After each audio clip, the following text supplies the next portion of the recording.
È il giorno del commiato alla stampa per il colonnello Mario Di Iulio, dal 2008 a capo del Comando Provinciale dei Carabinieri di Agrigento. Visibilmente emozionato, ha ringraziato i giornalisti per la proficua collaborazione nel corso della sua presenza in città.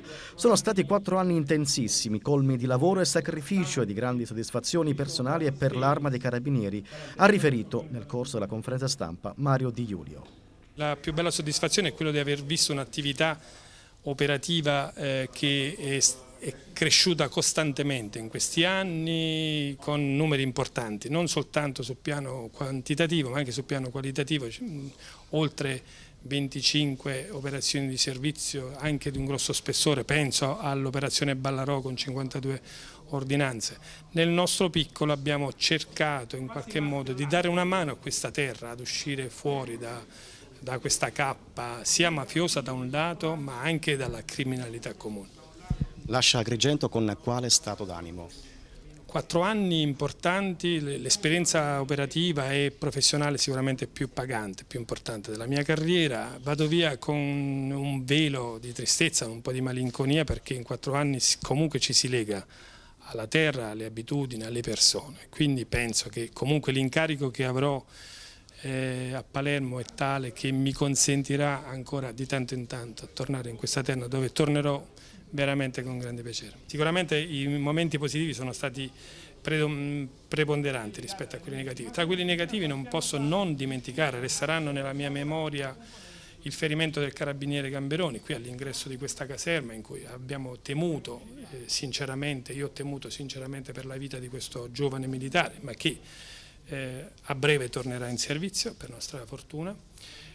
I fatti di Favara mi resteranno nel cuore, la caduta, il crollo della palazzina di Favara dove sono morte le 2 bambine Bellavia, il tentato omicidio nei confronti del maresciallo Marletta a Palma di Montechiaro e il successivo tentativo da parte di alcuni scalmanati palmesi di entrare in caserma e liberare i 3 arrestati. Per ultimo, come fatto negativo, l'arresto di un nostro carabiniere, di un valido carabiniere arrestato per l'omicidio della propria compagna. Il colonnello Mario Di Iulio si è anche soffermato sul rapporto fra la politica e le amministrazioni comunali, esprimendo anche un personale pensiero sulla, a volte, non perfetta efficienza dei comuni nell'erogare servizi per la collettività. Chiedo a me stesso, ma se noi andassimo a controllare non solo quei 2 o 3 che abbiamo controllato fino ad oggi, ma se li andassimo a controllare tutti, quale situazione andremo a trovare? È un dubbio che mi viene costantemente quando, entrando in una nuova amministrazione, ci rendiamo conto che la storia è la stessa degli altri che abbiamo già controllato negli anni passati. Quindi, da parte mia, c'è un invito sincero a che il politico faccia il politico perché lo senta come per il bene pubblico e non per un bene privato, e la politica non faccia politica per se stessa ma per il comune, per gli altri. Alla conferenza stampa ha partecipato anche l'assessore provinciale di Agrigento Lillo Volpe in rappresentanza del governo Dorsi. È una grave perdita perché è stato un uomo delle istituzioni, un uomo che ha lavorato per la nostra terra con sensibilità, con affetto, con un alto senso di giustizia, ma anche di grande tenerezza, voglio dire, un uomo che entra in punta di piedi ma che agisce in maniera profonda contro la delinquenza, contro l'omertà, contro la disonestà.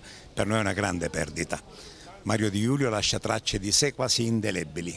La provincia di Agrigento le è grata, il presidente Orsi in prima persona, che stamani non era qui per altri motivi di cui il Conte è a conoscenza.